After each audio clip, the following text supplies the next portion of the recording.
Ciao les fans, j'espère que vous allez bien. Il me tardait depuis plusieurs mois de faire cette vidéo parce que ça va être de la folie. Je vous l'avais dit dans la dernière vidéo, ça va être de la folie. Pourquoi? Parce qu'on va voir la deuxième semaine des essais hivernaux de Formule 1. Donc du coup ça fait un petit moment que j'attends de le faire. Ça va être une vidéo mais lourde, de chez lourde. Enfin j'espère. Du coup c'est parti quoi. Ouais, alors on va attendre un petit peu, faut faire monter le plaisir et tout, sinon c'est pas marrant. Voilà, j'adore faire ça parce que je suis un con. Voilà, c'est génial. En attendant, on va aller au McDo, on va bouffer des McBeat. Si, vous allez voir, c'est super bon. Allez, allez. Vous pensez que je rigolais? Eh ben non. McBeat. Bon, après cette blague de gamin, ça vous dit on va au circuit? Eh ben allez, c'est parti.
Qu'est-ce que t'as?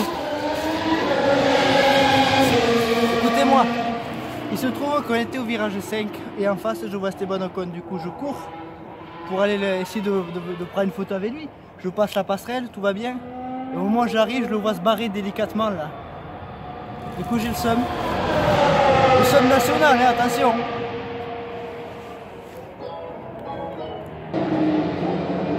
Yes, bien derrière le pylône.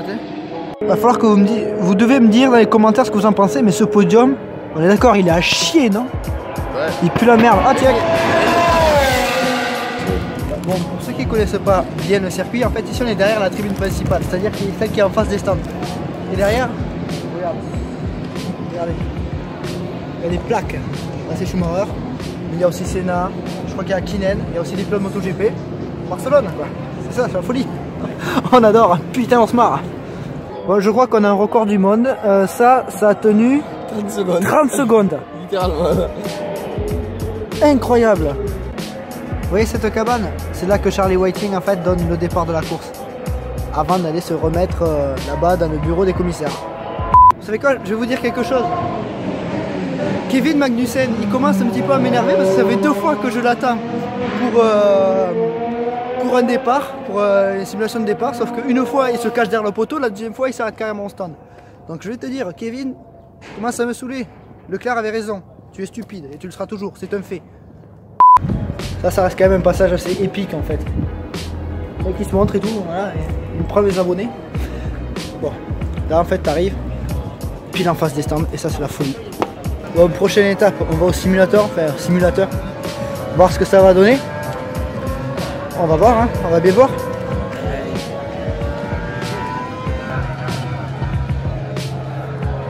Bon évidemment on est à Barcelone, du coup circuit de Barcelone. Ferrari de Fernando Alonso, 2013, pas mal. On va voir ce que ça va donner.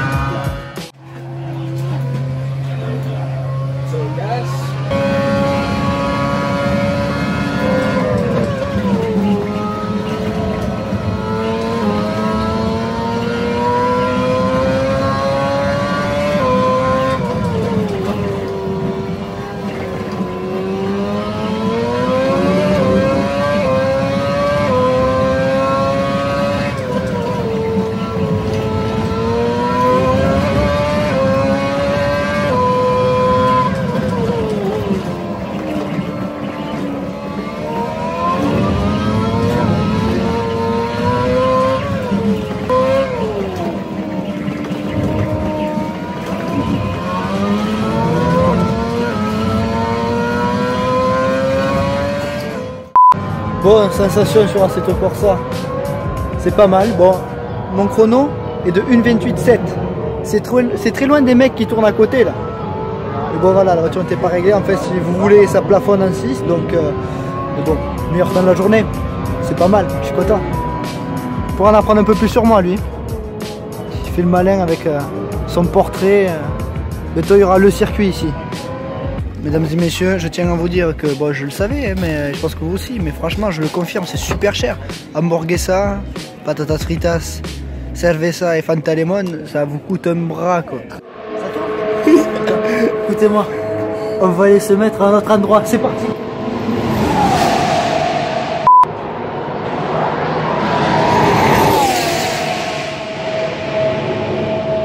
En vrai, ça va pas trop vite.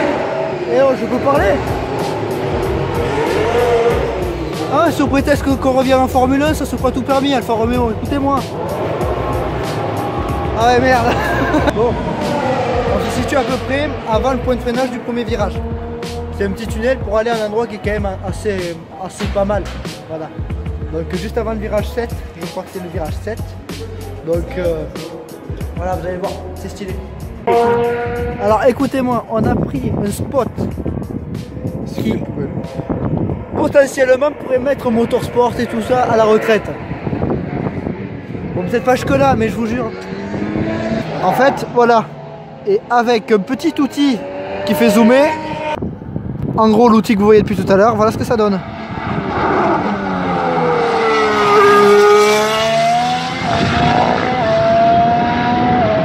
Vas-y. Qu'est-ce qui est jaune et qui attend au garage? Une Renault?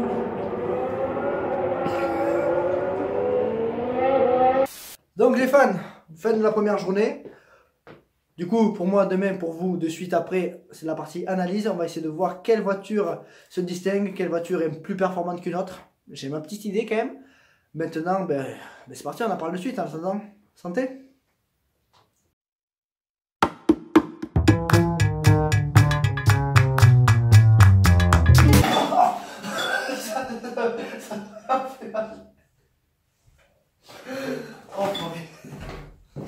Un chantier, les abonnés.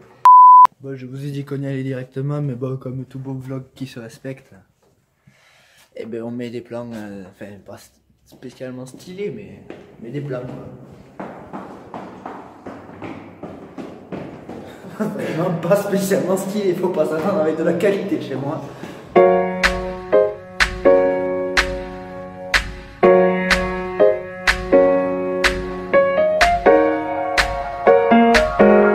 Bon, on se retrouve du coup sur le circuit, essayer d'analyser un petit peu.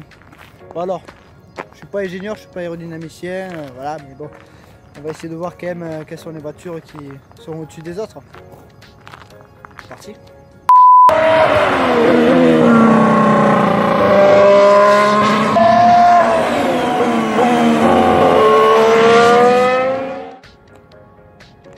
Bon, ce virage en bas, c'est une torture. Parce qu'en fait, c'est un banking virage 7 à gauche, c'est un banking, et après on passe sur le virage 8. La voiture est du coup très légère pendant un court instant, mais bon, on peut facilement perdre l'arrière. C'est là que les meilleures voitures font la différence.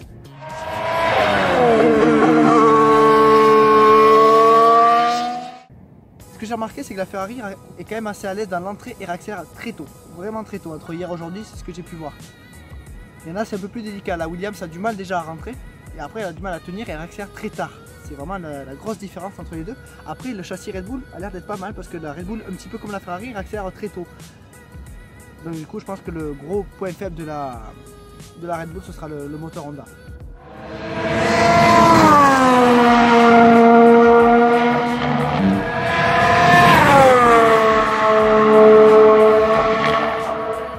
Virage 9 c'est assez intéressant parce qu'en fait c'est un virage qui se passe en 6ème voire 7ème.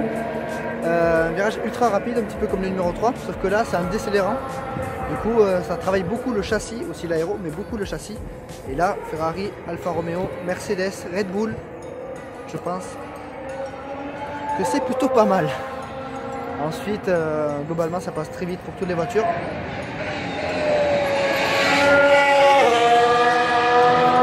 Globalement ça passe assez vite pour toutes les voitures, mais il faudra attendre de voir réellement en course. Mais on peut quand même distinguer quelles sont les voitures qui seront en haut de la feuille des temps.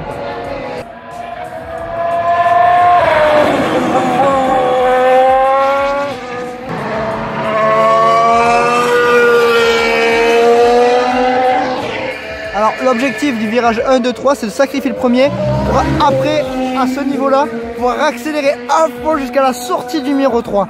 Alors c'est ici qu'on peut vraiment voir si le châssis est performant, surtout il y a un gros changement de direction entre le 2 et le 3. Et hier la Ferrari était très à l'aise sur le changement de direction, il pouvait se permettre d'être quand même assez agressif. La Mercedes aussi, la Red Bull aussi. Ça confirme un petit peu les trois plus grosses forces du plateau. Maintenant, avec Verstappen, certains pilotes peuvent aller chercher jusqu'à l'AstroTurf et donc du coup ils seront un peu plus à l'intérieur pour le virage 3.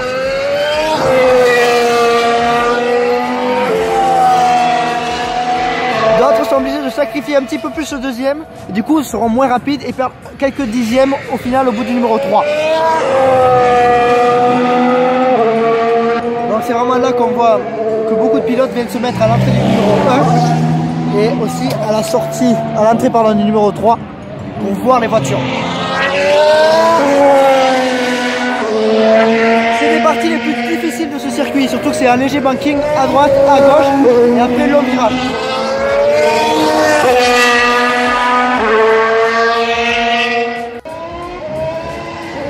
Mais là je pense aussi qu'en 2019 ça va être assez similaire à 2018 avec Mercedes, Ferrari et Red Bull devant. Je pense que ça va être un peu plus serré avec, entre la troisième équipe et la quatrième. Et derrière ça va être très serré avec As aussi, As qui est pas mal, qui est vraiment pas mal, qui semble vraiment rapide dans ces courbes là. Donc il va falloir attendre de voir, mais je pense qu'on va avoir un paquet très serré, plus serré par rapport au leader, mais je pense que Mercedes et Ferrari seront toujours au-dessus, et puis Red Bull va beaucoup dépendre de Honda je pense. Apparemment il y en a un qui s'est craché, du coup je cours comme un abruti pour aller le voir.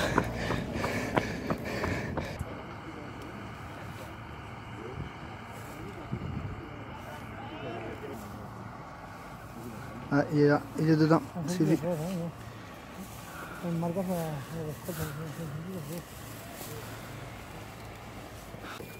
Bon, ben Sébastien Vettel s'est foutu dehors, virage 3.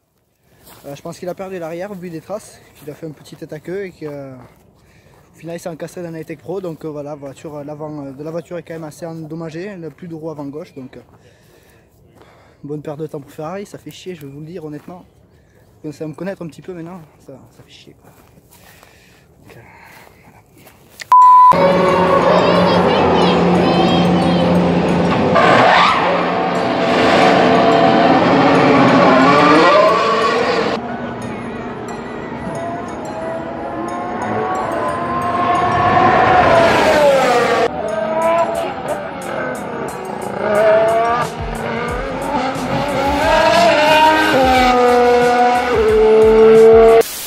mesdames et messieurs, on se retrouve ici parce que c'est la fin de la vidéo. J'espère que vous avez kiffé autant que moi j'ai kiffé à la faire parce que c'était vraiment de la folie.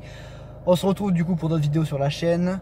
Je vous laisse avec une outro qui est quand même Voilà, qui devait pas se faire comme ça, mais vous allez voir. Allez. Alors on casse les lunettes. Merde. Bon, sur ce, tu peux mettre un petit pouce bleu à la vidéo, un petit commentaire, un petit partage, comme d'hab. Allez t'abonner à la chaîne, suis-moi sur les réseaux. Et puis surtout, continue d'aimer la Formule 1, encore plus maintenant. Continue d'aimer les sports auto. À la prochaine. Salut les fans.